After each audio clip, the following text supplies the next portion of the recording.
Rais wa Zanzibar na mwenyekiti wa Baraza la Mapinduzi Dr. Hussein Ali Mwinyi amesema kuwa dhamira ya serikali ni kuifanya Pemba kuwa kitovu cha uwekezaji, biashara na maendeleo jumuishi.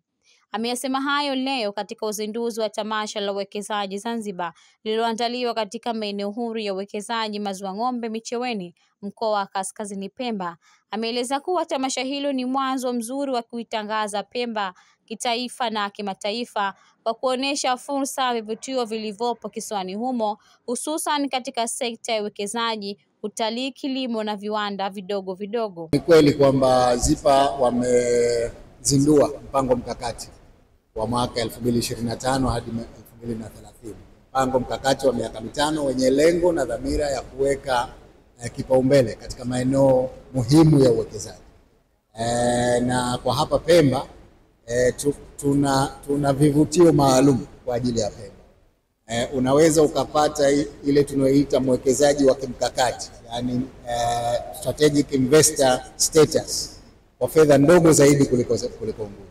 Hapa kwa dola milioni 5 tu unaweza ukapata hiyo status, lakini vile vile kwa dola milioni 2 kama utaajiri wafanyakazi zaidi ya 100 unaweza ukaipata hiyo status. Kwa hiyo kuna vivutio maalum kwa ajili ya Pemba ili kuwashajiisha wawekezaji waje kwa wingi hapa Pemba, lakini kama ulivyosema mpango huu mkakati una dhamira ya kukuza uwekezaji nchi nzima, lakini hususan Pemba imewekewa vivutio maalum ili kuwavutia wawekezaji zaidi. Katika hotuba yangu nimelieleza swala hilo kwa kina kabisa. Maana kuvutia uwekezaji sio kwamba aje mwekezaji apate vivutio, apate fedha yeye. Uwekezaji unataka na wananchi wanufaike kwa ajira, lakini wanufaike kwa vile vile kufanyiwa maendeleo, miradi ya kijamii, ile tunayoita corporate social responsibility. Maana yake kwamba kila anayefanya biashara hapa aone umuhimu wa kuwasaidia wananchi katika sekta ya afya, katika sekta ya elimu, katika kuwapa uwezeshaji wananchi kiuchumi na kadhalika. Kwa hiyo tutahakikisha kwamba sheria zetu zinawataka wawekezaji watoe, isiwe hiari tena, iwe ni wajibu wao kuhakikisha kwamba wanatoa fedha za wanazopata kama faida, sehemu fulani ya faida, kuweza kuwasaidia wananchi walioko maeneo ya jirani, lakini kwa upande wa Pemba, kwa Pemba nzima tuseme, kwa sababu tunatarajia kwamba uwekezaji utakuwa kila sehemu hapa. Naye Waziri wa Nchi, Ofisi ya Rais, Kazi, Uchumi na Uwekezaji Zanzibar, Mheshimiwa Sharif Ali Sharif amesema serikali imeweka vivutio maalum kwa wawekezaji watakaochagua kuitangaza Pemba ili kuwawezesha kufika matarajio yao pamoja na kuinua hali ya kiuchumi kwa wananchi wa Pemba. Kwa hiyo unapokuwa na sheria kunakuwa na mambo general ambayo ndani yake yatahitaji kupata details. Sasa sheria yetu sisi the way ilivyo huwa inabadilika kila baada ya muda baadhi ya vitu. Kwa tumeona baadhi ya vitu tuviweke kwenye kanuni kwa sababu waziri ndiye mwenye mamlaka ya kuhakikisha kwamba kuna suala fulani ambalo litahitaji haraka. Tunatengeneza kanuni, zinasainiwa, ile jambo linafanyika. Kwa hiyo mengi kati yaliyomo mule ni kwa mfano ile tunaita threshold ya investment capital. Kwa hivyo anapokuja mwekezaji tunakuwa tuna kima fulani kwamba unapokuja hapa milioni $50 ndio tunazozihitaji. Kwa hivyo kima chake kiwe hicho, mfano tunaotoa. Kwa moja ni hilo, lakini unapotoa hivi vibali vinakuwa na maeneo ambayo kila siku yanabadilika. Yale maeneo na matakwa yake pia yanaonyeshwa katika hizi kanuni ambazo tulizo nazo. Lakini chengine ni zile incentives zenyewe.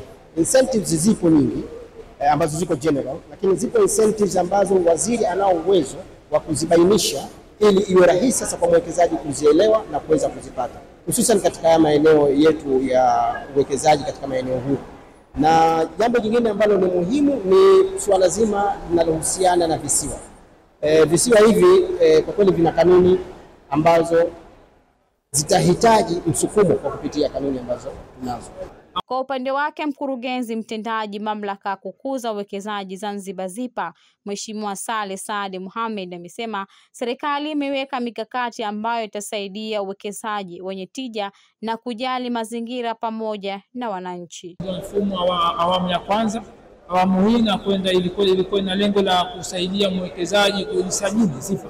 Awamu ya pili na kwenda kumsaidia mwekezaji kuwasilisha ripoti zake kwa wakati, kuwasilisha changamoto zake kwa wakati, lakini vile vile awamu hii inakwenda kufanya taasisi za serikali nyingine kama vile TRA, ZRA, ZSSF na kamisheni ya kazi moja kwa moja kupitia mfumo huu wa ZIFA kuona maeneo ambayo wawekezaji wanayaripoti ambayo moja kwa moja yanakwenda sambamba na kazi zao za kila siku.